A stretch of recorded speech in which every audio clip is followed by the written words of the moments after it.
Gumawa ako guys ng gagawa ako ng bagoong.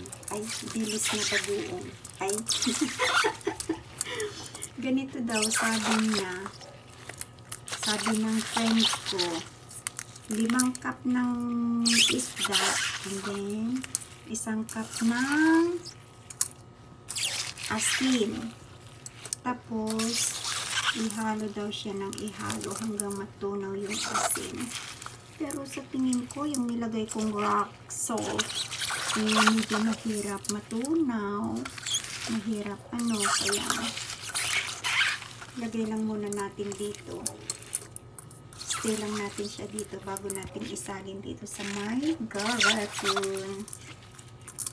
Hindi ko alam, nakita ko kasi ito. Sarap nilang iulam sa mga salad.